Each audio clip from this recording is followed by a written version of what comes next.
بسم اللہ الرحمن الرحیم۔ السلام علیکم دوستوں، امید کرتا ہوں کہ آپ سب خیریت سے ہوں گے، فٹ فاٹ ہوں گے اور اپنے رب کی نعمتوں کو سمیٹ رہے ہوں گے۔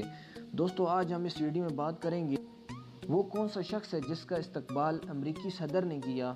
کہا جاتا ہے کہ دو ممالک کے درمیان دوستی نہیں ہوتی، بلکہ دو ممالک کے درمیان بڑھتی قربت صرف اپنے ملکی مفاد کی خاطر ہوتی ہے، جسے دوستی کا نام دیا جاتا ہے۔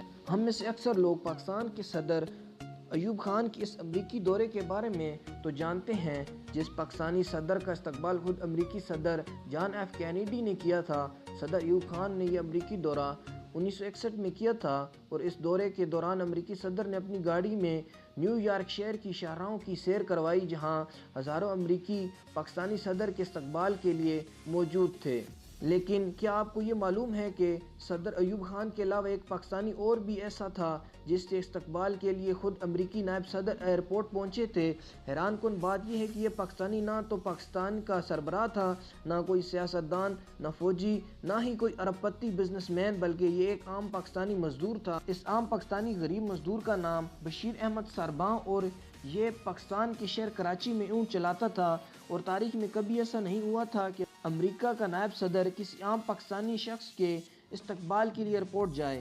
درحقیقت عام پاکستانی کے استقبال کے پیچھے ایک انتہائی دلچسپ اور حیرت انگیز کہانی ہے۔ اس سے پہلے آگے بڑھیں، ہمارے چینل کو سبسکرائب کریں اور بیل آئیکن کو ضرور دبائیں تاکہ آنے والی ہر ویڈیو آپ تک پہنچ سکے۔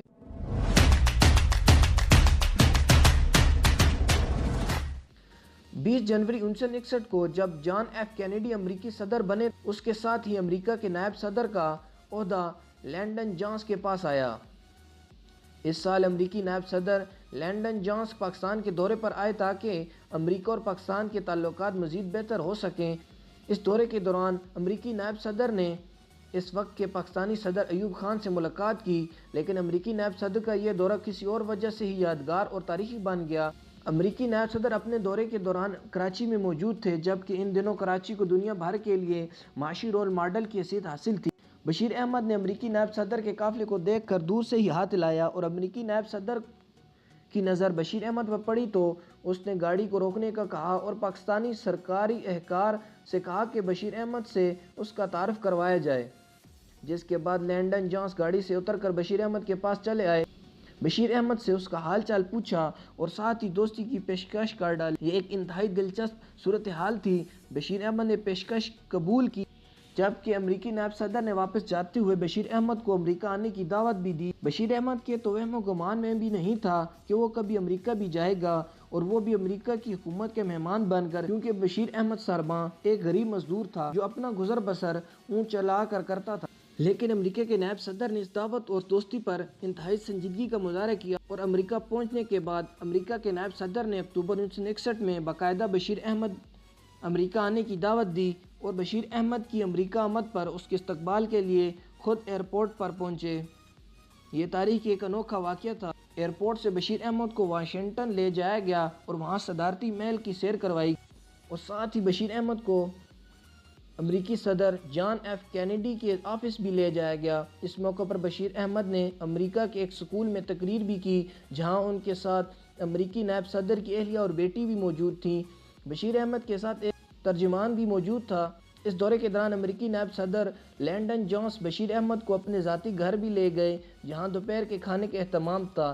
اس موقع پر بشیر احمد کے لیے نہ صرف خاص طور پر حلال گوشت منگوایا گیا، بلکہ ایسے آئٹم تیار کی گئے جنہیں ہاتھ سے کھایا جا سکتا تھا تاکہ بشیر احمد کو کسی قسم کی مشکل پیش نہ آئے۔ اس کے علاوہ ایک اور موقع پر کھانے کے دوران امریکہ کے 4 بڑے بینکوں کے سربراہان بھی موجود تھے، اور ان سب نے بھی کانٹے اور چمچ کی بجائے ہاتھوں سے ہی کھانا کھایا۔ بشیر احمد کو فورڈ موٹر کی کمپنی کی جانب سے ایک گاڑی کا تحفہ بھی پیش کیا گیا، اور امریکہ میں بشیر احمد کی مہمان نوازی کسی ملک کے سربراہ کی مانند کی گئی۔ اس دور میں ایک پاکستانی مزدور کے امریکی دورے کو بھرپور میڈیا کوریج دی گئی۔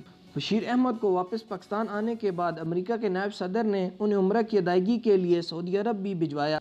1963 میں امریکی صدر جان ایف کینیڈی کا قتل کر دیا گیا، جس کے بعد اس وقت کے نائب صدر یعنی لنڈن جانس امریکہ کے 36ویں صدر بن گئے۔